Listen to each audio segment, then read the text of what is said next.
ہر قسم کے شرعی، روحانی اور جسمانی مسائل اور وظائف کے لیے دارالعمل یوٹیوب چینل سبسکرائب کیجیے اور بیل آئیکن بھی پریس کریں تاکہ ہر ویڈیو آپ تک بآسانی پہنچ سکے۔ الحمد لله رب العالمين والعاقبة للمتقين والصلاة والسلام على سيد الأنبياء والمرسلين وعلى آله وأصحابه وأتباعه وأهل بيته أجمعين، أما بعد، فأعوذ بالله من الشيطان الرجيم، بسم الله الرحمن الرحيم۔ إذا جاء نصر الله والفتح ورأيت الناس يدخلون في دين الله أفواجا فسبح بحمد ربك واستغفره إنه كان توابا۔ وقال النبي صلى الله عليه وسلم: الدنيا سجن المؤمن وجنة الكافر، صدق الله العظيم وصدق رسوله النبي الكريم، ونحن على ذلك لمن الشاهدين والشاكرين والحمد لله رب العالمين۔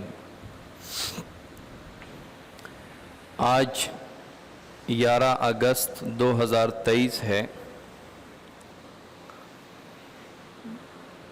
3 دن بعد 14 اگست ہوگی۔ 14 اگست کو ملک پاکستان میں یوم آزادی کے نام سے منایا جاتا ہے۔ 14 اگست 1947 کو پاکستان بنا۔ اس دھرتی میں اسلامی ریاست کے نام پر لا الہ الا اللہ جس کا مقصد تھا، مطلب تھا، اس مقصد اور مطلب کو سامنے رکھ کر ایک ملک بنایا گیا، ایک ریاست بنائی گئی جس کو ملک پاکستان کہتے ہیں۔ ہر سال 14 اگست کو یوم آزادی کے نام سے منایا جاتا ہے، خوشیاں منائی جاتی ہیں، اور یقیناً آزادی بہت بڑی نعمت ہے۔ آزادی کا مقابل جو ہے وہ پابندی ہے، قید ہونا ہے۔ تو قید ہونا ایک عذاب ہے، آزاد ہونا ایک نعمت ہے۔ تو نعمت پہ شکر ادا کرنا یہ بالکل ضروری ہے، لازمی ہے۔ اللہ تعالیٰ فرماتے ہیں لَإِن شَكَرْتُمْ لَأَزِيدَنَّكُمْ، آپ شکر ادا کرو گے میں اس میں اور اضافہ کر دوں گا، میں اس نعمت میں اضافہ کر دوں گا۔ تو جب آزادی ایک نعمت ہے اور اس نعمت پر شکر ادا کرنا اللہ کی طرف سے حکم ہے، تو 14 اگست کو شکر ادا کرنا، اس نعمت پر خوشی کا اظہار کرنا، یہ بالکل ایک جائز امر ہے۔ کیونکہ میں نے سورہ نصر کی تلاوت کی، اللہ تعالیٰ فرماتے ہیں اذا جاء نصر اللہ والفتح ورأیت الناس يدخلون فی دین اللہ افواجا۔ فتح مکہ کے موقع پر، فتح مکہ کی خوشخبری سنانے کے لیے اللہ تعالیٰ نے جب حضور صلی اللہ علیہ وسلم کو سورہ نصر نازل فرمائی تو آپ صلی اللہ علیہ وسلم سمجھے کہ دنیا سے جانے کا وقت قریب آ گیا ہے۔ تو حضور صلی اللہ علیہ وسلم نے حضرت فاطمہ الزہرا رضی اللہ تعالیٰ عنہ ان کو اپنے قریب بلایا اور یہ خبر سنائی کہ دنیا سے میرے جانے کا وقت قریب ہے، رحلت کا وقت قریب آ گیا ہے۔ تو حضرت فاطمہ رضی اللہ تعالیٰ عنہ رونے لگ گئی۔ پھر آپ صلی اللہ علیہ وسلم نے فرمایا کہ میرے خاندان میں سب سے پہلے میرے ساتھ ملاقات آپ کریں گی، آخرت میں موت کے بعد سب سے پہلے یعنی آپ میرے پاس آئیں گی۔ تو اس پر حضرت فاطمہ رضی اللہ تعالیٰ عنہ ہنسنے لگی۔ اس رونے اور ہنسنے کا راز بہت صحابیات نے، حضرت عائشہ رضی اللہ تعالیٰ عنہ نے بھی پوچھا۔ حضرت فاطمہ نہیں بتاتی تھی، لیکن جب آپ صلی اللہ علیہ وسلم کا انتقال ہو گیا، آپ صلی اللہ علیہ وسلم رحلت فرما گئے. اس کے بعد حضرت فاطمہ رضی اللہ تعالیٰ عنہا نے یہ رونے اور ہنسنے کی وجہ بیان کر دی کہ میں روئی اس لیے کہ آپ صلی اللہ علیہ وسلم نے اپنے جانے کی خبر سنائی، اور میں ہنسی اس لیے کہ آپ صلی اللہ علیہ وسلم نے فرمایا کہ سب سے پہلے مجھ سے ملاقات آپ کریں گے، اور حضور صلی اللہ علیہ وسلم کے بعد خاندان میں سب سے پہلے حضرت فاطمہ رضی اللہ تعالیٰ عنہا دنیا سے چلی گئی. تو یہ سورہ نصر نازل ہوئی، اس میں اللہ تعالیٰ نے حضور صلی اللہ علیہ وسلم کو فتح مکہ کی خوشخبری سنائی. ایک تو فتح مکہ کی خوشخبری سنائی، اور دوسرے نمبر پہ ہمیں یہ تعلیم ہے اس صورت میں کہ اگر اللہ تعالیٰ آپ کو غلبہ عطا فرما دے، آپ کو فتح عطا فرما دے، آپ کو آزادی عطا فرما دے، تو آپ نے کیا کرنا ہے؟ موٹر سائیکل کا سلنسر نکال کے اور باجے منہ میں رکھ کر روڈوں پر شور و غل مچانا ہے، پٹیاں سر پہ باندھ کے اور چہرے پہ اپنے ملک کا جھنڈا لگا کے بنا کے اور روڈوں پہ شور و غل کر کے لوگوں کی نیندیں حرام کر کے بیماروں کی راحت کو تکلیف میں تبدیل کر کے آزادی منانی ہے؟ یا طریقہ وہ ہے جو اللہ تعالیٰ نے سورہ نصر میں ہمیں بتا دیا؟ اللہ تعالیٰ نے جب حضور صلی اللہ علیہ وسلم کو فتح عطا فرما دی، یعنی ایسے سمجھیں کہ مکہ فتح ہو گیا، مکہ والوں کو آزادی مل گئی، تو اب انہوں نے یوم آزادی کیسے منائی؟ فتح مکہ کو کیسے منایا؟ رسول اللہ صلی اللہ علیہ وسلم بطور فاتح بن کر مکہ مکرمہ تشریف لائی، صحابہ آپ صلی اللہ علیہ وسلم کے ساتھ ہیں، مشرکین چھپ رہے ہیں، بھاگ رہے ہیں. آپ صلی اللہ علیہ وسلم نے اعلان کیا جو بیت اللہ میں چھپ جائے اس کو بھی امن، جو ابو سفیان کے گھر میں امن لے اس کو بھی امن. پھر اس کے بعد جوک در جوک مشرکین مکہ، سرداران قریش وہ ایمان لانے لگ گئے، جو ایمان لا چکے وہ پر امن ہو گئے، جو ایمان نہ لائے کچھ کو قتل کیا گیا. اللہ تعالیٰ فرماتے ہیں اذا جاء نصر اللہ والفتح، جب آ جائے اللہ کی نصرت اور فتح حاصل ہو جائے، ورأیت الناس یدخلون فی دین اللہ افواجا، اور تو دیکھے کہ لوگ فوج در فوج، گروہ در گروہ اسلام میں داخل ہو رہے ہیں. آپ کو فتح بھی حاصل ہو گئی، آزادی بھی مل گئی ان کفار سے، مشرکین سے. تو اب کیا کرنا ہے؟ فَسَبِّحْ بِحَمْدِ رَبِّكَ وَاسْتَغْفِرْ. اب دو کام کرنے، یوم آزادی فتح والے دن دو کام کرنے. فَسَبِّحْ بِحَمْدِ رَبِّكَ وَاسْتَغْفِرْ، اپنے رب کی پاکی بیان کرنی ہے. رب کی پاکی بیان کرنے کا سب سے آسان وظیفہ اور جملہ وہ ہے سبحان اللہ، سبحان اللہ، سبحان اللہ، پاک ہے میرا اللہ، پاک ہے میرا اللہ. فَسَبِّحْ بِحَمْدِ رَبِّكَ، اپنے رب کی پاکی بیان کرو. وَاسْتَغْفِرْهُ، اور اپنے رب سے مغفرت طلب کرو. تکبر نہیں کرنا، غرور نہیں کرنا. ہم تو فاتح بن کر آئے ہیں. اہل مکہ ڈر رہے تھے کہ جو قوم فاتح بن کر آتی ہے وہ ظلم و ستم کی انتہا کر دیتی ہے، عورتوں کی عزتیں لوٹتی ہیں، بچوں تک کو نہیں چھوڑتے، قتل کرتے ہیں. اور وہ ڈر رہے تھے. ہندہ کہتی ہے کہ ہم گھر میں بیٹھے ہوئے چھپے ہوئے کہ فاتح بن کر آئے ہیں، اب نہ ہماری مال کی خیر ہے، نہ جانوں کی خیر ہے، نہ عزتوں کی خیر ہے. لڑکے کو بھیجا، جاؤ دیکھو، کہتے ہیں کہ محمد صلی اللہ علیہ وسلم فاتح بن کر آئے ہیں. خاموشی کس بات کی ہے؟ اگر فاتح بن کر آئے ہیں پھر تو یہاں قتل و قتال اور گھروں میں عورتوں کو پکڑنا، عزت نیلام ہوگی. لیکن یہاں تو خاموشی ہے. آپ ذرا دیکھ کے آؤ کیا ہو رہا ہے. وہ آیا، دیکھا حرم شریف میں کوئی نماز پڑھ رہا ہے، کوئی رکوع میں ہے، کوئی سجدے میں ہے، کوئی بیت اللہ کا طواف کر رہا ہے. واپس گئے، انہوں نے کہا کہ یہاں تو یہ کچھ ہو رہا ہے. فاتح بن کر آئے اور ان پر فتح حاصل کی جنہوں نے ظلم و ستم کی انتہا کر دی تھی.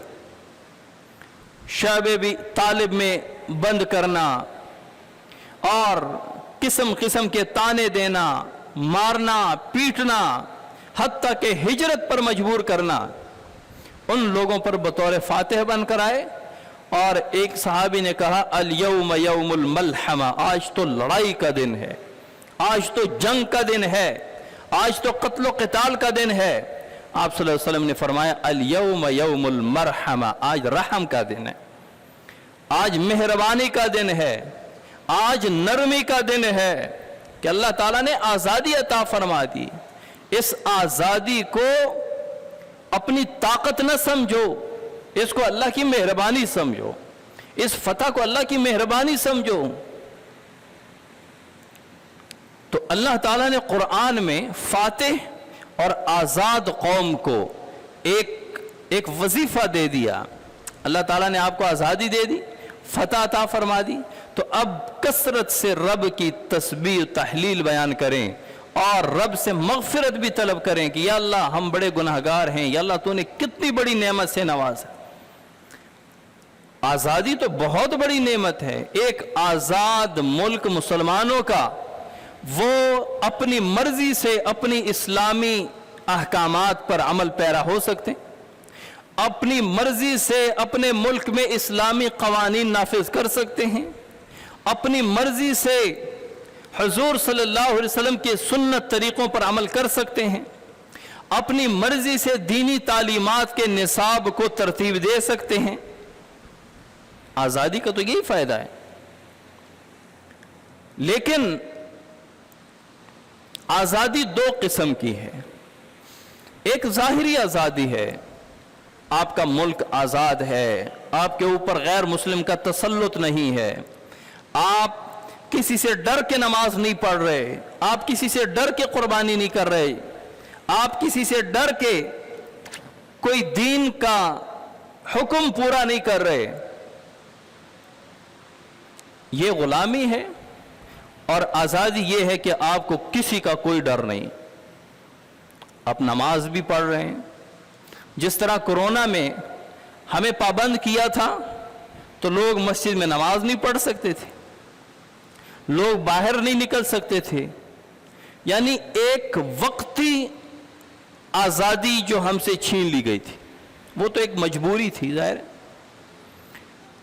تو جس ملک میں غیر کا تسلط ہو وہاں پہ ہمیشہ مسلمان گھٹ گھٹ کے زندگی گزار رہے ہوتے ہیں.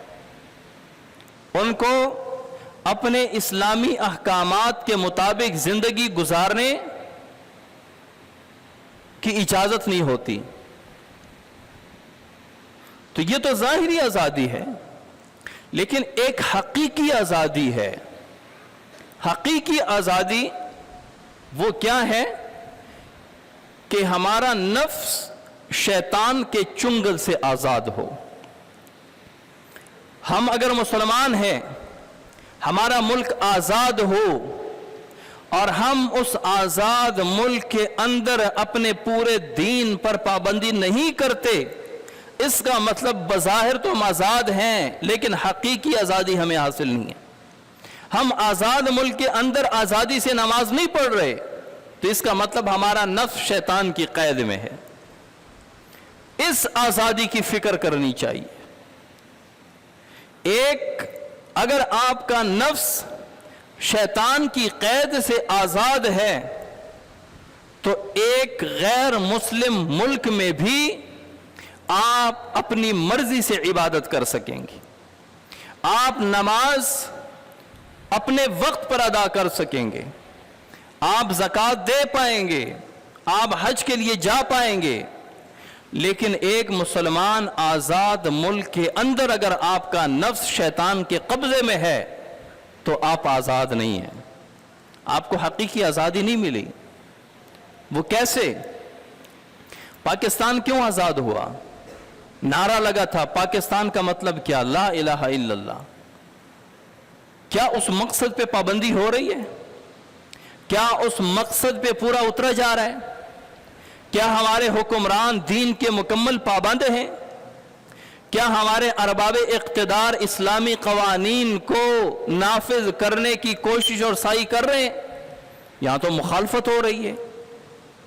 بنا تھا اسلام کے نام پہ، اور جب اسمبلی میں ایک ہندو شراب کی پابندی کے بارے میں بل پیش کرتا ہے تو مسلمان حکمران، مسلمان اسمبلی والے، پارلیمنٹ والے، وہ ان کے خلاف کھڑے ہو جاتے ہیں. وہ کہتے ہیں یہ پاگل ہو گئے، شراب پہ پابندی کی بات کر رہے ہیں، ایک ہندو.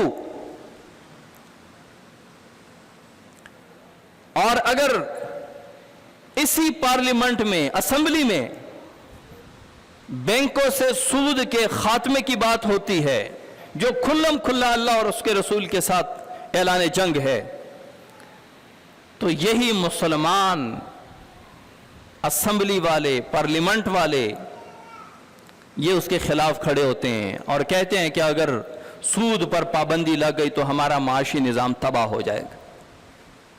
یہ کیسی آزادی ہو گئی؟ مسلمان کو تو آزادی اس لیے ملی ہے کہ وہ مکمل طور پہ اپنے اسلامی قوانین پر عمل درآمد ہوں. یہاں پر سارا الٹ چل رہا ہے. تو اس کا مطلب یہ ہے کہ ہمیں انگریزوں سے آزادی نہیں ملی، بلکہ انگریزوں کو ہم سے آزادی مل گئی. 1000 سال بر صغیر پر مغلیہ حکومت تھی، مسلمانوں کا اقتدار تھا. برطانیہ کے لوگ آئے تجارت کی غرض سے، اور اس کے بعد یہاں پہ اپنے پنجے گاڑتے گاڑتے وہ اقتدار تک پہنچے. کیونکہ ہم ذرا جذباتی جلدی ہو جاتے ہیں، ہم اعتماد جلدی کر بیٹھتے ہیں غیروں پر، ہم کسی کی ظاہری وضاحت کو دیکھ کر جلدی فیصلہ کر لیتے ہیں. ہم کسی انگریز کی ایک ویڈیو دیکھتے ہیں جس سے وہ کتا پانی سے نکال رہا ہے تو ہم پورے انگریز پہ عالی اخلاق کا سٹیمپ لگا دیتے ہیں کہ بڑے اچھے اخلاق والے. وہ آئے تجارت کی غرض سے، وہ ذرا ذہین تھے، فتین تھے، تو ہم نے ان کو اقتدار میں بھی جگہ دے دی. ان کے آنے سے ہماری حکومت اور بڑھ جائے گی، ہمارے اقتدار کو قوت ملے گی. انہوں نے قبضہ کرتے کرتے پورے برصغیر پر قبضہ کر لیا. 200 سال تک برٹش حکومت رہی. اس کے بعد پھر آہستہ آہستہ مسلمان اٹھے، علماء اٹھے، جہاد کے فتوے ان کے خلاف ہوئے، دارالحرب قرار دیا گیا، ہزاروں علماء کو سولیوں پر چڑھایا گیا، اور مسلمانوں کو قسم قسم کی تکالیف سے دوچار ہونا پڑا. برطانیہ حکومت سے بر صغیر آزاد ہوا، پھر ہندو بنیے سے پاکستان آزاد ہوا. اور یہ آزادی ملتے ملتے جب ہمیں ایک پیارا سا، خوبصورت سا ایک ایسا گھر مل گیا کہ جس گھر میں ہم اپنی مرضی کے اسلامی قوانین نافذ کر سکتے ہیں، جس گھر میں ہم اپنی مرضی کی اسلامی زندگی گزار سکتے ہیں، جس گھر میں ہم اپنی مرضی سے حضور صلی اللہ علیہ وسلم کے سنت طریقوں کو رائج کر سکتے ہیں، اس گھر میں ہم نے رہ کر پھر کیا کیا؟ ہم نے اسی گھر کو وہ قوانین دے دیے جو برطانیہ نے دیے تھے. پھر آزادی کا فائدہ کیا ہوا؟ آسمان سے گھرا کھجور میں اٹکا. برطانیہ سے آزادی ملی، ہندو بنیے کے نیچے آ گئے، ہندو بنیے سے آزادی مل گئی، سیکولر سسٹم کے نیچے آ گئے، لا مذہب طبقے کے نیچے آ گئے، جو دین کا، اسلام کا نام مٹانے تک سرگرم ہے، جو نہیں چاہتے کہ مذہبی طبقہ پارلیمنٹ میں آئے، جو نہیں چاہتے کہ کوئی مولوی، کوئی عالم اسمبلی تک پہنچے تاکہ ہم اپنی مرضی کے بل پاس کرتے رہیں. پھر پاس ہوتے رہے بل، ان کا مقابلہ ہوتا رہا. تو یہ آزادی جو ہے، ہمیں ظاہری آزادی تو مل گئی، ملک پاکستان آزاد ہوگا، لیکن حقیقی آزادی جو ہماری نفس کی آزادی ہے، جو شیطان سے ہمیں ملنی ہے، وہ ہمیں ابھی تک نہیں ملی. وہ حقیقی آزادی ہے. اور ایک وہ قید ہے جس میں مومن کا قیدی ہونا مبارک ہے. اس میں آپ صلی اللہ علیہ وسلم نے فرما دیا مومن قیدی ہے، وہ آزادی نہیں چاہیے. ایک جگہ کافر جو ہے وہ آزاد ہے اور ہمیں وہ آزادی نہیں چاہیے. حضور صلی اللہ علیہ وسلم فرماتے ہیں الدنیا سجن المؤمن، دنیا مومن کے لیے قید خانہ ہے. کس طرح قید خانہ ہے؟ مومن اپنی مرضی سے کھا پی نہیں سکتا. اگر ہمارا دل کرے شراب پینے کو، اللہ نہ کرے، لیکن ہم پیئیں گے؟ نہیں پیئیں گے. کیوں؟ ہم قیدی ہیں اللہ کے اس دنیا میں. ہم اللہ کے حکم کے مطابق اس قید خانے میں زندگی گزاریں گے.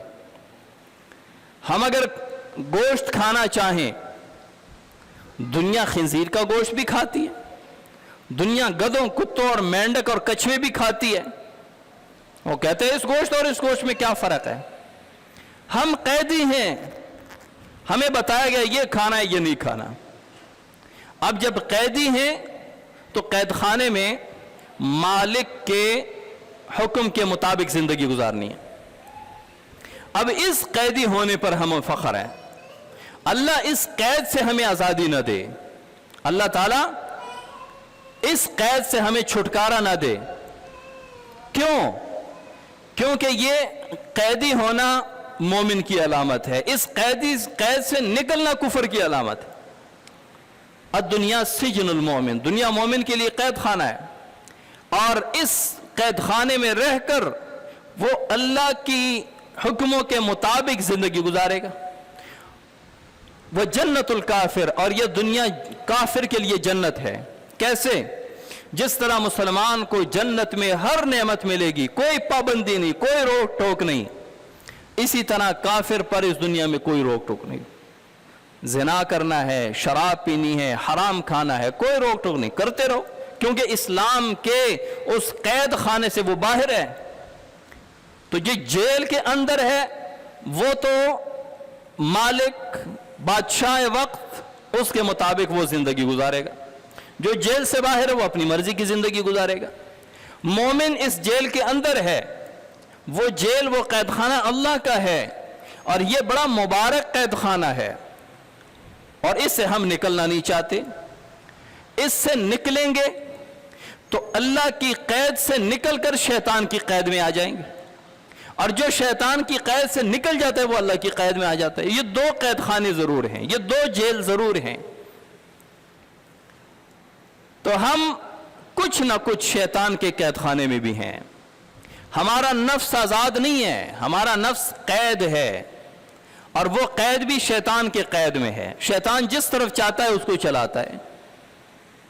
اسی ملک پاکستان میں جو لا الہ الا اللہ محمد رسول اللہ کے نام سے آزاد ہوا ہے، اس میں عورتیں نہیں نکلتی، اس میں وہ لڑکیاں نہیں نکلتی جو آزادی چاہتی ہیں. اب وہ کس سے آزادی چاہتی ہیں؟ ملک تو آزاد ہے، وہ کس سے آزادی چاہتی ہیں؟ وہ چاہتی ہیں ہمیں اپنے باپ، بھائی، بیٹوں، ان سے آزادی چاہیے کہ ہمیں ان میں سے کوئی کچھ نہ کہے. اب یہ مکمل طور پہ شیطان کی قید میں ہے. اسی لیے تو اپنے گھر سے آزادی چاہتی، اپنے والد سے آزادی چاہتی ہے، اپنے بھائیوں سے آزادی چاہتی ہے. ایک عورت اگر مرد پہ انگلی اٹھاتی ہے کہ مرد عورت پر ظلم کرتا ہے، تو کون سا مرد عورت پر ظلم کرتا ہے؟ مثال کے طور پہ اگر کرتا بھی ہو تو ایک پرایا مرد تو کسی عورت پہ جا کے ظلم نہیں کرتا، ظاہر ہے باپ کرتا ہوگا یا بھائی کرتا ہوگا. تو عورت اگر اپنے آپ کو مظلوم سمجھتی ہے اور روڈ پہ نکلتی ہے اور بینر اٹھاتی ہے اور نعرے لگاتی ہے کہ ہمیں مرد سے آزادی چاہیے، تو یہ عورت، یہ لڑکی اپنے خاوند، اپنے باپ، اپنے بھائی سے آزادی چاہتی. یہ کیوں آزادی چاہتی ہے؟ اس لیے کہ اس کا نفس مکمل شیطان کے قید میں آ چکا ہے. اب شیطان اس کو کہتا ہے کہ آپ میری قید میں ہیں، لہٰذا اپنے بھائی، باپ اور خاوند سے آزادی کے لیے نکلو. اور اس کی وہی مثال ہے کہ وہ آئے یہ بھیڑیا اور گھر میں بکریاں بندھی ہوئی ہیں, ویڑے کے اندر گھر میں بکریاں ہیں, اور ان بکریوں سے یہ بھیڑیا کہے کہ ہم جنگل میں آزاد گھومتے ہیں, آپ گھر کے اندر قید ہیں, نکلو ان کے خلاف احتجاج کرو, یہ جو تمہارے گھر والوں نے تمہیں گھر کے اندر قید کیا ہوا ہے. وہ جو بڑی بکری ہوتی ہے وہ کہتا ہے کہ ایسا نہیں کرو, ہمیں یہیں پہ سکون ہے, ہماری حفاظت یہیں پہ ہے, ہمیں کھلا رہے ہیں پلا رہے ہیں, ہمیں کیا ضرورت جنگلوں میں جانے کی. وہ جو چھوٹے موٹے چیلے ویلے ہوتے ہیں وہ کہتے ہیں کہ نہیں بڑی بھی آپ کو کیا پتہ پرانے زمانے کی بکریاں, آپ وہ ٹھیک کہہ رہے ہیں, وہ ہماری آزادی کی جنگ لڑ رہے ہیں, ہمیں نکلنا چاہیے یہ گھر والوں کے خلاف. اور وہ بکریاں بھی نکلتی ہیں ایک ایک کر کے, دو دو کر کے جنگل کی طرف, اور وہ جا رہی ہیں اور کہتی ہیں کہ الحمدللہ اب تو مزے ہیں, اپنی مرضی کا کھائیں گے پئیں گے, اپنی مرضی سے سوئیں گے, یہ جو ہمیں باندھ کے رکھتے تھے. تو جب وہ جنگل میں گئیں, وہاں وہی بھیڑیے جنہوں نے وہاں پہ گھر میں ان کو احتجاج کے لیے کہا تھا, وہ وہاں پہ درختوں کے پیچھے چھپے ہوئے ہیں اور ایک ایک بکری کو پکڑ پکڑ کے کاٹ رہے ہیں, چیر رہے ہیں اور کھا رہے ہیں. یہی مغرب والوں کی مثال ان بھیڑیوں کی ہے جو دنیا کی عورتوں کو یہ اعلان کر رہی ہے کہ نکلو باہر, گھر میں رہ کے کیا کر رہی ہو. وہ نکلتے ہیں تو ان کی عزت پہ حملہ, ان کی ذات پہ حملہ ہوتا ہے. پھر یورپ کی عورت وہ بچہ بھی جنتی ہے, وہ کما کر بھی لاتی ہے, اور وہ دنیا کے تھپیڑے بھی کھاتی ہے صرف ایک خاوند کے چنگل سے نکلنے کے لیے. پھر عورت کیا کرتی ہے, یہ بے وقوفی نہیں ہے کہ عورت کو کہا کہ خاوند کی خدمت تمہارے ذمہ نہیں ہے, نکلو باہر خود کام کرو. وہ پھر کیا کرتی ہے, وہ پھر ایئر ہوسٹ بن جاتی ہے, وہ پھر لیڈی کنڈکٹر بن جاتی ہے, وہ پھر ڈائیووں میں نامحرم مردوں کو بوتل پیش کر رہی ہے, پانی پیش کر رہی ہے, کھانا پیش کر رہی ہے. ایک مرد بٹن دباتا ہے, وہاں ہارن بجتا ہے, وہ اٹھ کے آتی ہے. اگر یہی خدمت ایک خاوند, ایک باپ, ایک بھائی کی کرتی تو پوری زندگی گھر میں سکون سے اور عزت سے بیٹھتی. اب گھر سے نکلی کہ مجھے آزادی چاہیے, یہاں پہ پوری دنیا کے مردوں کی خدمت میں لگا دی گئی. یہ آزادی ہے, ان کو بھی آزادی چاہیے. یہ جو پاکستان میں نکلتی ان کو بھی آزادی چاہیے. پھر جب خدا نخواستہ یہ خبیث الفطرت لوگ ان کا ریپ کرتے ہیں, پھر کہتے ہیں کہ جی باہر ہمارا ریپ ہوتا ہے, زیادتیاں ہوتی ہیں عورتوں پر. اور بھئی گھر سے نکلو گے تو باہر تو یہ کچھ ہو چل رہا ہے. تو بھئی اللہ تعالیٰ نے جو آزادی دی ہے اس کا مطلب یہ نہیں کہ روڈ پہ موٹر سائیکل بھگاؤ اور نعرے لگاؤ, اور یہ جو بڑا فتنہ نکلا ہے یہ باجا وغیرہ, یہ تو شیطانی کام ہے سب. اللہ تعالیٰ نے فرما دیا فَسَبِّحْ بِحَمْدِ رَبِّكَ وَاسْتَغْفِرُ, اللہ کی تسبیح بیان کرو, استغفار طلب کرو, اللہ تعالیٰ سے توبہ طلب کرو. اگر اللہ تعالیٰ نے آپ کو فتح اور آزادی دے دی ہے, اور اپنے نفس کی آزادی کی فکر کرو, جو ہمارا نفس شیطان کی قید میں ہے اس کو آزاد کروانے کی فکر کرو. اس کو آزاد کروانے کے لیے اپنے نفس پہ محنت کرنی پڑے گی. نماز کو دل نہیں کر رہا, زبردستی پڑھیں گے. تلاوت کو دل نہیں کر رہا, زبردستی کریں گے. ذکر کو دل نہیں کر رہا, زبردستی کریں گے. کیوں؟ یہ ہمارا نفس شیطان کی قید میں ہے, وہ ذکر کی طرف لے جانے دیتا نہیں. ہم نے زبردستی یہ کم کرنا ہے, ہم نے احتجاج کرنا ہے اپنے نفس کے خلاف, شیطان کے خلاف. تو ہمارا نفس ہمارے قابو میں آ جائے گا. جب یہ شیطان سے آزاد ہوگا, ہمارے قابو میں آ جائے گا, تو ہمارا ملک بھی آزاد, ہمارا نفس بھی آزاد. پھر ہمیں عبادت کرنے میں مزہ آئے گا. اللہ تعالی ہمیں حقیقی آزادی نصیب فرمائے. وما علینا الا البلاغ.